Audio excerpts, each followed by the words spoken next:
Hey, hello. My name is Chelsea Robson, and this. Sorry, go. Let's just start all over. We're out. Threw off our groove.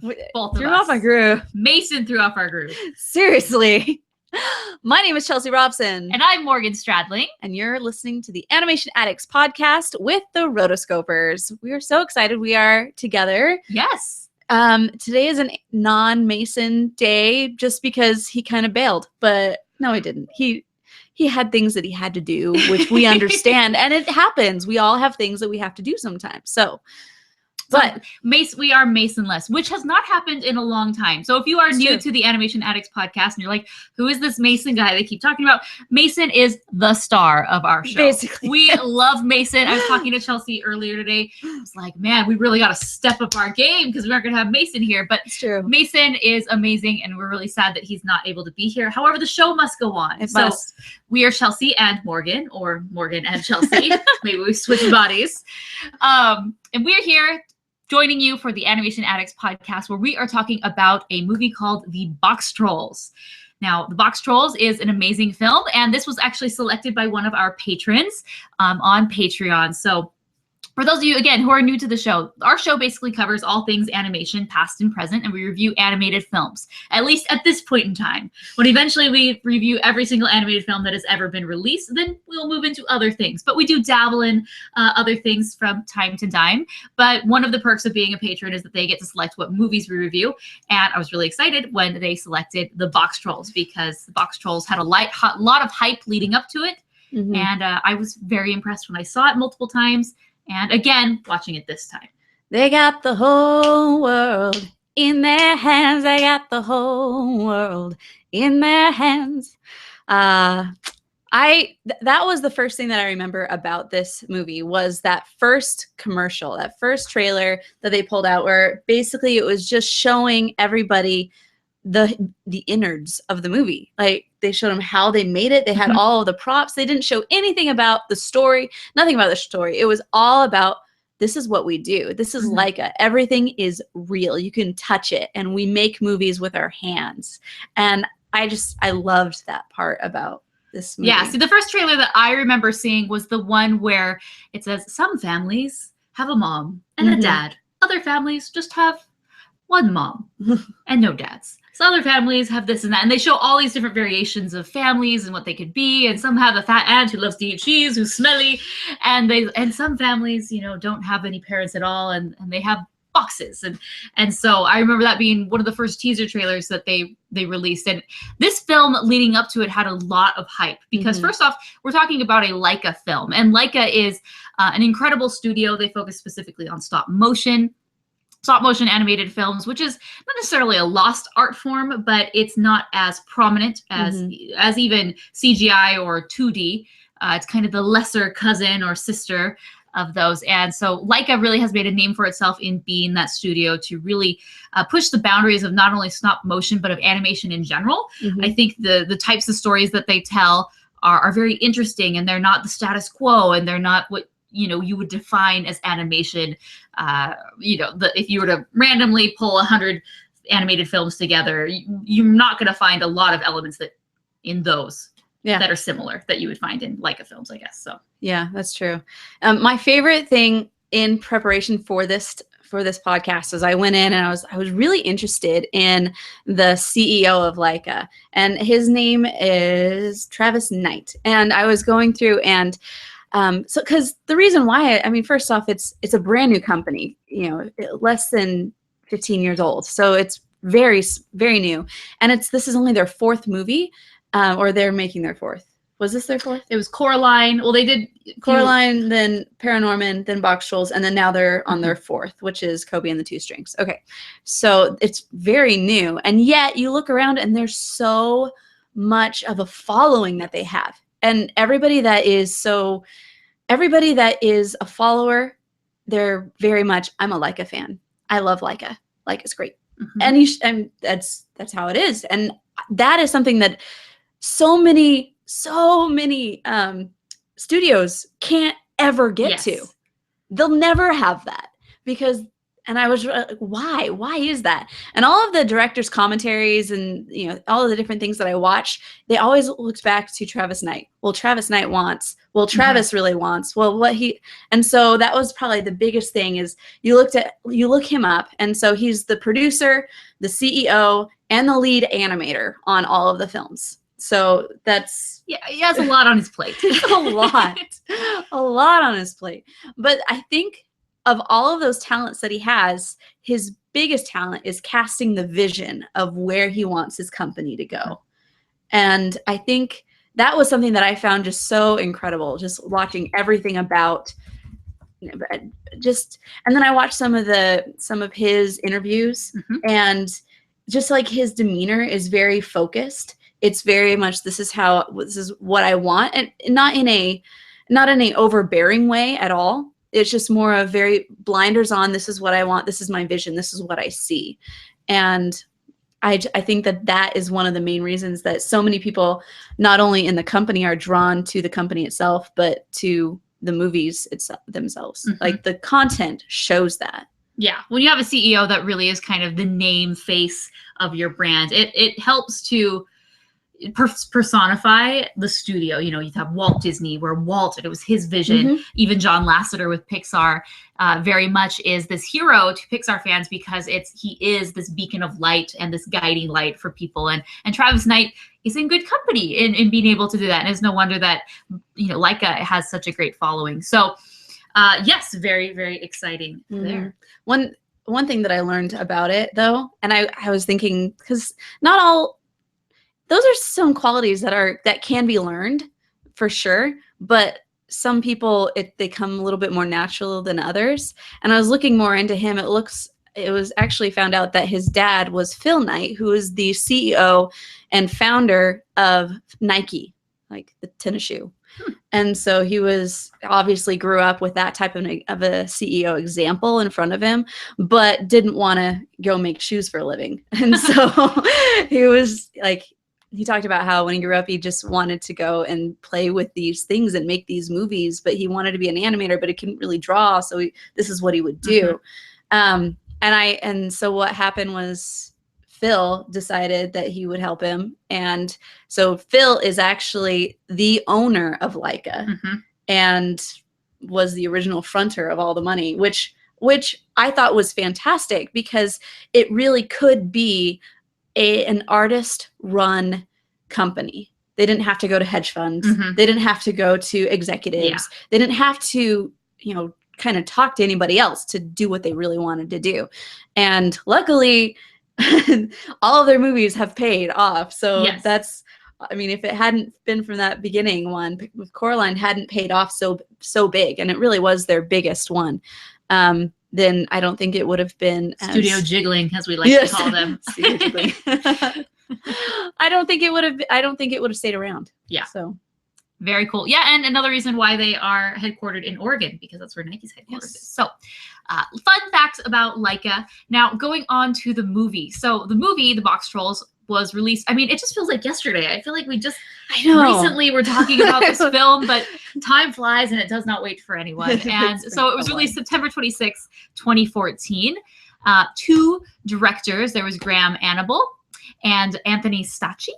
And so it was his first time directing, and Anthony, he was a co-director. He also was a co-director on Open Season. So budget, another thing that Laika is able to do is they're able to keep their budget down, surprisingly. You know, you think, okay, I'm working in the physical world with physical media. It probably would increase the scope of the project, but their budgets are very small compared to most CGI and even traditionally animated films. So $60 million budget. It's kind of maybe on the high side for them. A little bit. Well, I mean, as far as the medium itself, it's kind of high. Yeah. Because you look at like Shaun the Sheep was made this last year, and it was only $25 million budget. And then Frankenweenie, which came out the same year, was $39 million. But Paranorman and Boxtrolls are both at about $60 million. So they've kind of found their sweet spot as far as this is how much money we are going to be putting into films. Which, like I said, high for the medium, low for the animation in general. But they made it work. So they made $109 million worldwide, Mhm. which coming off the end of Star Wars, or even the Right. beginning of Star Wars, where it did that not like almost in a day, basically, more than that in a day. Well, it did a lot. It did a lot. I'm trying to think. I think Thursday nights totals were combined with, anyways. Star Wars is just blowing everything out of the water, basically. Right. And so I look at this and I'm like, 109 million, like for your whole theatrical run, is not that great. However, did break that 100 million mark. Yeah, when you're comparing the behemoth of Star Wars. It's but not fair. It's not anywhere near what even some of the worst Pixar films have done. Oh, no. But nonetheless, it did, was able to make money back, which continues the studio to go forward. Mhm. But it's interesting because there's so much love for Laika, but it doesn't seem to be a film that necessarily has, or a studio that necessarily does these blockbuster films that Mhm. just explode. Everyone sees them. Everyone's talking about them. Definitely, as is the medium of stop motion that they're working in, very niche. And I think that might just be because stop motion films in general don't do as well as traditional or Yeah. CGI, which is kind of a shame because I loved this movie. Mhm. I thought everything about this movie was expertly done and almost a masterpiece. So Yeah. Here's some fun factoids for you. First off, if you want to go find more information about it, definitely the DVD was a great, and the Blu-ray. All of those are fantastic resources just to find out a little bit more about not only the medium, but also the company itself.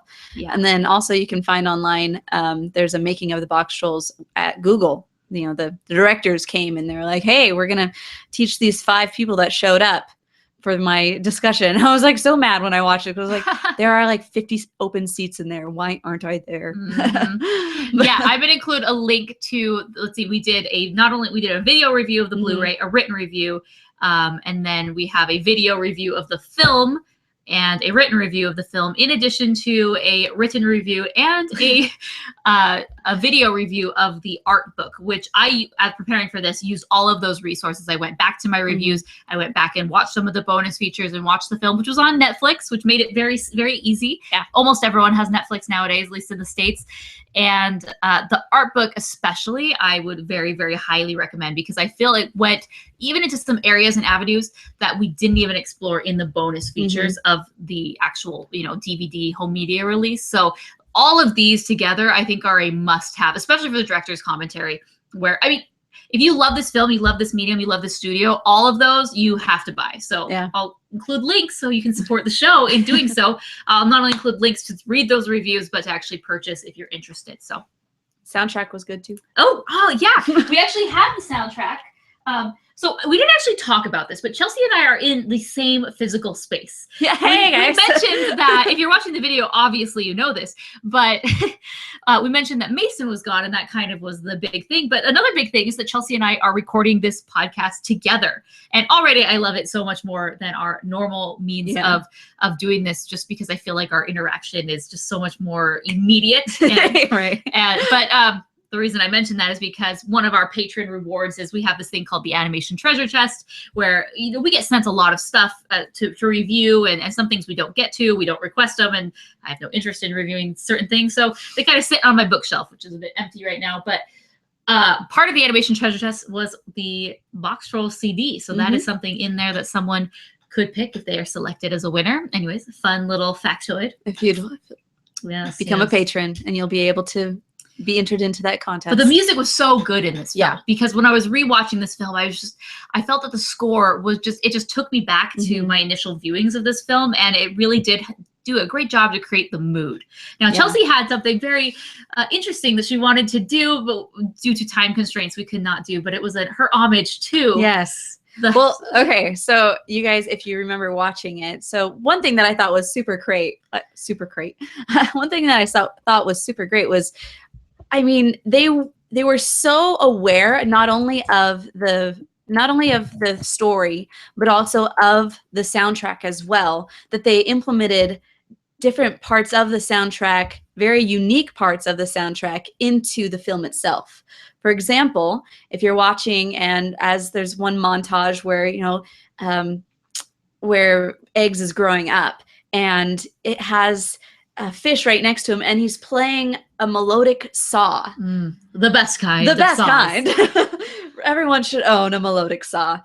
I happen to have one, and I was not able to bring it today because I was going to start out the podcast with me playing the melodic saw. It's my mother's, you know. God. Gosh, bless her. The things that you find at my house will always surprise you. And she is quite a connoisseur and quite a protege of the melodic saw. She does quite well. Her favorite song is Home on the Range. An American classic. It's amazing, yes. And then Christmas time rolls around, and she always pulls out, what is the song? I'm dreaming of a white Christmas. Ooh, yes. Bet you've never heard that rendition before on the saw. So everyone needs to have a melodic saw. That's really what it is. And maybe if you're lucky, Chelsea might create a little blooper and have a little rendition of something in the bloopers, which we don't do very much anymore, but just maybe. I'll leave it up to her if you're listening to the audio version. We'll see if at the end of the day I have enough time to go home and do that. But point is, like, I thought that was so amazing because they have to create these things so far in advance, and to be so aware of even the musical and instrumentation of the score that they wanted in here, to be able to put a prop of a melodic saw was pretty. I mean, that just goes to show you how much of a vision all of these movies are. Everything is just kind of wrapped around itself. Yeah, I also loved the Italian barbershop quartet, which, you know, was just to talk about the film, basically the Boxtrolls, they are quite simply trolls that inhabit boxes, hence their name. And they're a bit scavengers. They live in the underlings of society. They kind of live in the sewers. They have this own little place that they create. And they are kind of tinkers, like Tinkerbell. They love to tinker around with things and build. They love gadgets. So they do go up to the surface of the streets, and they're able to find different pieces of... You went up to the surface again. Yes. Didn't you? Didn't you? They find mechanics and different innards of different things, and then create stuff out of it, which is really exciting. And one of these things that they find in one of their dumpster diving adventures is this soundtrack, or this old record for a barbershop quartet. And I just loved even that. It's your classic montage series or sequence, and that actual recording is the one that we hear and I just loved it. I thought very unique choices in the score overall. So okay, I have here a list of, in my research, I have a list of... According to my research. Yes. That's probably the most quoted TV quote we ever use. Yes. Magic School Bus. Nerdy girl. Nerdy girl, yes. So I found 12 Boxtroll facts that you probably didn't need to know. Sound music. All right, and Morgan and I are going to go back and forth on these. And we're going to start out with, the film is 87 minutes long, which equals 5,220 seconds, which equals 125,280 frames. All done by hand, ladies and gentlemen. That's a lot of picture taken. So, number 2 Boxtroll fact that you probably didn't need to know, but we're going to tell you anyways. There were 330 people on Laika's crew, not counting voice actors, sound engineers, and other people who worked at other facilities. So just on the actual set location. Yeah, 330. It's a lot of people. All right. Number 3, the production period totaled 72 weeks. Including, this is once they start filming, yeah, right? Once they started filming, it's like to the end. Yeah, and something interesting is that I think when I imagine how stop motion is done, it's just like, we're working on this one scene. And it's not. It's just like any other animation studio where you have, you know, legions of animators who are all working on different scenes and whatnot. This is the same thing. They just have actual physical sets in their studio, which, you know, this guy's working on this scene, this guy's working on that scene. So yes, nonetheless, all these people still took 72 weeks. Number 4, the whole Laika studio set is on about 3.5 acres. That's big. That is quite big. That's quite large. That's a lot. All right. Now, next we have more than 20,000 props were handmade for the movie. Very nice. So Next one, there are 14 different fabrics on Lord Portleyrind's white hat, which is crazy. I mean, the hat is probably like this big. Yeah. Maybe. I mean, and I'm thinking like 4 or 5 inches ish. Yeah. Because these characters, these maquettes are quite big. Right. In themselves. So, and those hats, likewise, they go up. Very big. 14 different fabrics, all sewn by hand. That's so much detail. It's incredible. Next up, the movie's smallest prop was a tiny sewing thread and needle. Oh. Let's see. Elle Fanning and Isaac Hempstead-Wright, who are the voices of Winnie and Eggs, they share the same birthday, April 9th. Ooh, coincidence? I think not. I think not. The songs sound distinctly Monty Python-esque because they were written by Eric Idle himself. Well, yes. There we go. If you're a fan of Monty Python, you're like, oh, it's him, yes. obviously. Google him. You'll be like, oh, it's him, obviously. Yes. And the next one is Foley artists found Foley artists found the source for their sound in some public art on display at a Boston airport. So basically it just consists of metal machines that are doing nothing functional, but it's like an art show gallery that they just kind of started moving things around, and that's where they got the sounds for this movie. Nice. Next up, the Boxtrolls animators made over 1.5 million different faces for the characters, which never would have been possible if it weren't for 3D printing. Yes. So that's one thing that's really interesting about how Laika works and stop motion, how it has progressed with technology, is that they use 3D printing to print all the different variations of the faces. And instead of actually swapping the head out, they just swap the face, or sometimes, you know, the bottom. Sometimes they're in 2 parts. Sometimes the whole face. Sometimes they just swap out the eyes while leave the mouth, or vice versa. So 3D printing is amazing. And I think it's so cool that it's utilized in animation that way. Mm-hmm. Yeah. And they talked about how in the Boxtrolls they got to it, so they even got color, which before it was just like plain, you know, silicone type, not silicone, but, you know, plasticky materials. But as progressions went on, they started improving their 3D printers to actually add color, which was like, nice. All right. And then the stop motion frames burning in the furnace at the very end are courtesy of a working iPad on display on a loop of the video in the mouth of the device. So basically that same video, I don't know for sure, but think about it as that video that you turn on YouTube that is like the Yuletide Yule log. They just had the Yule log playing on the inside of that just to add it all. That's ingenious. Very nice. So there you go, 12 facts that you probably didn't mean to know about the Boxtrolls, but now you know. And with that, until next time. Well, we're actually going to go into the full movie now. So, or at least just our thoughts on the movie. And most of these are going to be just kind of sporadically thrown in there. But I really liked at the very beginning when they opened up the scene, how they set up the importance of the white hats. And they set up the importance of actually why Snatcher wanted it and what was his motivation through the whole thing. I really liked that. Yeah, so one of the biggest things that stood out to me, initial viewing, multiple viewings, and even this viewing, is the theme of status symbols, hierarchy, class.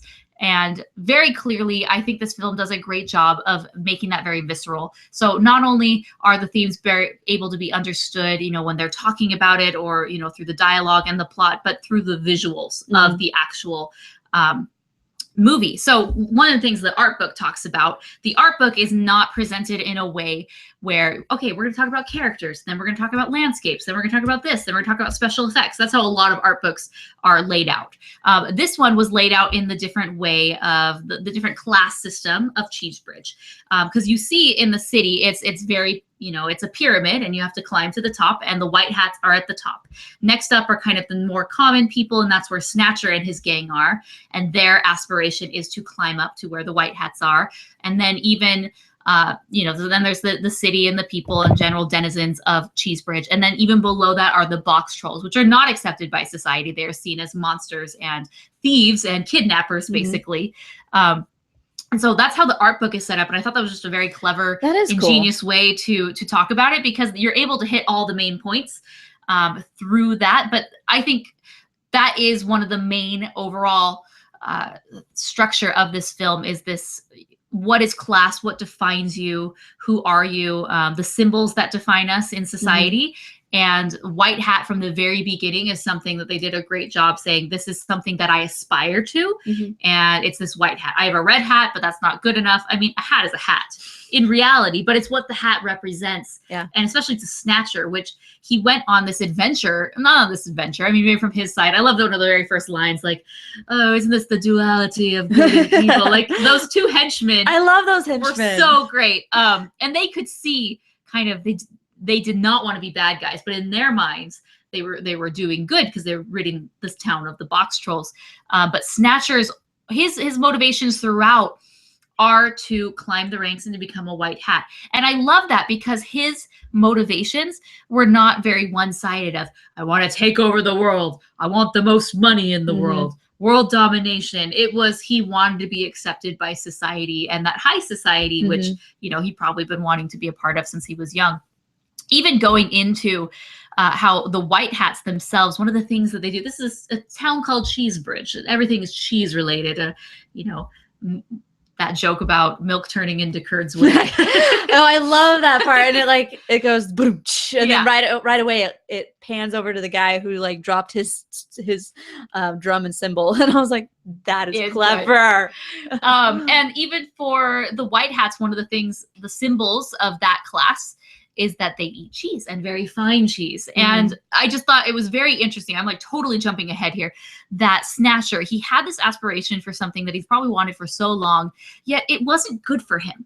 Yeah. This wasn't what he needed. Okay, sitting there eating cheese with the magistrates was not going to ever bring him happiness. Right. Yet he was allergic to it. Yes. It was everything that wasn't good for him. Yes. And brought on this terrible rash and infection, and they had to bring the leeches. And, you know, in that very first scene where you see his rash and they introduce that to you, even his closest confidants and henchmen, they know this is not good for him. And yet he yearns for it so much. They kind of just, they try to keep it from him, but they can't, because you want what you want, and whether it's good for you or bad for you. And I just thought that was interesting. We don't ever see him accept that maybe this isn't for me. He doesn't. He explodes. No, he literally explodes. So he literally explodes. But just because it's good for someone does not mean it's good for everybody, right? Yeah. So, or even if we do have a great goal in life, sometimes you do need to take a step back and say, is this something that'll bring me happiness? Is this something that I really need or want or whatnot? So that's one of the things that I've been thinking about since watching. There are a lot of cool things. I mean, you focus on the point of society climbing, and how each one of these people have a goal that they're trying to get to. And even the Boxtrolls, they don't have a goal necessarily, other than just to, you know, do their thing. So they just they just want to exist, and they have like perfect souls, and they're just like so loving. And yet they're the ones that end up with the sins of society, basically. And they're cast aside and really pushed under.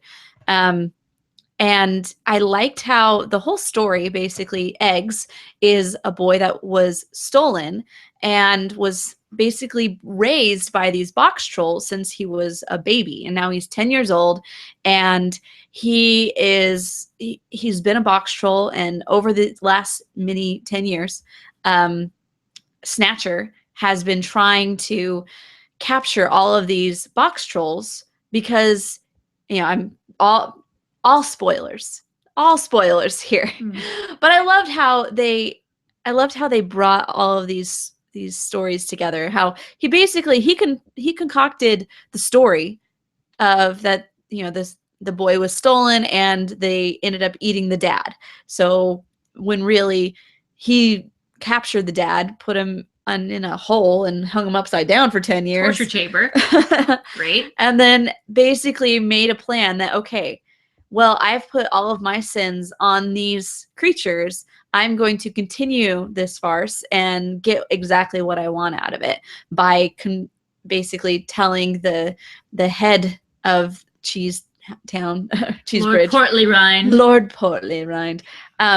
Basically saying, hey, if I get rid of all of the Boxtrolls, I'm going to get a white hat. Your white hat. And so it's really interesting how they tied all of these things together and made you really kind of just go along with it. And I love the characters, you know. So we had Elle Fanning, who was Winnie, and how did you like her voice? I liked it. I love it. I feel that Elle Fanning in this film was a very familiar voice, especially since her sister Dakota had voiced Coraline a few years earlier. And I loved everything about this character, from the voice to the design to how sassy she was to just bossy. I loved her design. Yes, and her design was very classic. Like, here's this rich girl with the pigtails, and even body shape was just like porcelain doll. Like, it was very appealing. Yeah. She, to me, stole the show in every scene that she was in, and I just, even now, I'm like, I want more Winnie. Give me Winnie. And then Isaac Hempstead-Wright as Eggs. I thought that he did a good job, especially over the period of, like, I mean, in a way, I wouldn't say the whole movie kind of rested on theirs, both of those together, and how they did. And I felt like both of them did really well. And Snatcher was probably, he had a great voice. Yes. I felt the entire time I'm looking around like, who is this guy? But like I had like 4 different people in mind as far as who he was, but I was wrong on all accounts. But I mean, it happens. And let's not forget his alter ego, Lady Frou Frou. Frou Frou. That was funny. Oh. I loved that. Yeah. Just that he had this, you know, again, he is trying to climb the ladder of society, and he has this alter ego where he is, a female, which just basically a cross-dresser, which was amazing. Your granddaughter was a cross-dresser. Good times. Very good times. And then we have the rest of the exterminators, which out of the 3, I liked the little duo pair. And if you stay till the end of the film, there's a little Easter egg with them. I love that. Which is basically the camera pans back and kind of breaks that fourth wall, and you see a time lapse of the animators actually animating those 2 guys as they are speaking that dialogue, which is just really incredible. Loved that scene. And I love those 2 because I felt that they were the most human. They weren't so one-sided. The little short guy clearly just was all evil. Yeah. Well, he was kind of like the Ed of the 2. Ed. I felt, he didn't really have much of, he was very flat character. But the others were like, wait, am I evil? I don't think we are evil, but are we? I liked their process. Yes. And then we have the Boxtrolls themselves. And I loved, like, this movie had so many great things, you know, we talked about the different themes that they're able to portray so visually, to even just characters' names. Because that's one thing that you can kind of struggle with in a film, is remembering so many characters' names. And they made it super easy for you. You know, part of the Boxtrolls is whatever box you put on, that's your name. So if you're wearing an egg box, your eggs. If you're wearing a shoe box, your shoe. Oil can is one of the, so all these really funny little things. And I loved that because here's my question. How in the world did these boxes stay so together over the course of 10 years? Like, I've never had a box last that long. Especially one that gets daily use as apparel. I don't have shoes that last that long. Someone should do that. The next big fashion designer should really look into the look box is trend. in. Way in. I love the Boxtrolls, and I loved how everyone was different. You know, not only visually but just some were stout, some were tall, some were skinny. Everyone looked different, although they were very androgynous in a way. I'm not quite sure whether they are male or female, but at least I think they tend to lead male. But I don't know about you, I didn't see a single female in the whole bunch. So tell me how this reproduction works. Maybe they are kind of androgynous. Probably. We're just going to go with that. The androgynous Boxtrolls. You heard it first. Well, you know, I loved how one other thing that I loved is how they discovered that Eggs was a boy. And even the conversation with Winnie and him, how we were just like, why don't you talk like them? I have a speech impediment. You know, like all these weird things.